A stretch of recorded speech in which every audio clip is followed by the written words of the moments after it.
Take a look at this video that came into the massive wave plowing its way through the banks of a village and washing away the entire town.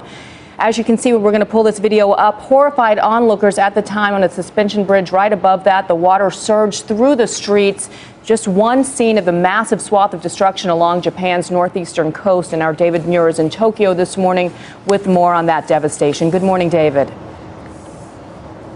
Really extraordinary images, Bianna. Good morning to you from Tokyo. As you know, our team arrived here this morning, and one of the first things we did as we traveled through the airport was to talk to the locals. The Japanese were gathered there, all of them watching the monitors, the breaking developments. Fukushima, of course, just this morning. These are veterans of earthquakes here, but one man just shook his head and told me he's never seen anything quite like this. They're the lucky ones, the tsunami survivors, some plucked by helicopters from rooftops. This child carried away in a rescuer's arms. Others fled in their bare feet. This man says he escaped water that came up to his neck, and there are still so many more waiting to be rescued. 1,300 miles of coastline now covered by an epic trail of destruction. Ships tossed, cars thrown on top of buildings. All part of that deadly twin disaster that struck Friday afternoon. This is like the real thing. This is the real thing.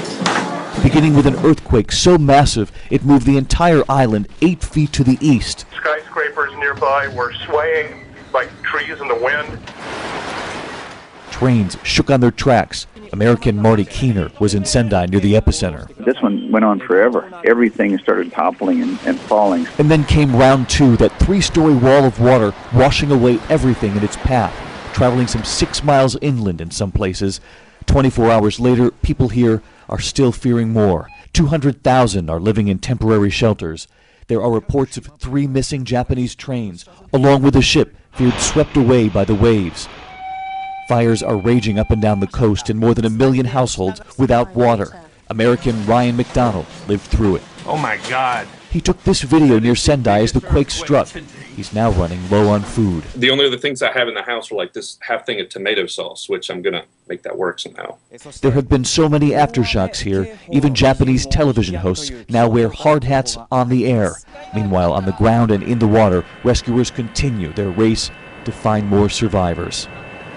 And when you talk about rescuers, as you can see here behind us, it is nighttime here in Tokyo. We're several hours ahead of you back in the States. And so when the sun comes up this morning, those rescue efforts will begin again in earnest. And I can tell you, Bianna, that just moments ago, aftershocks, again, you could feel sort of the hotel off to the side here swaying.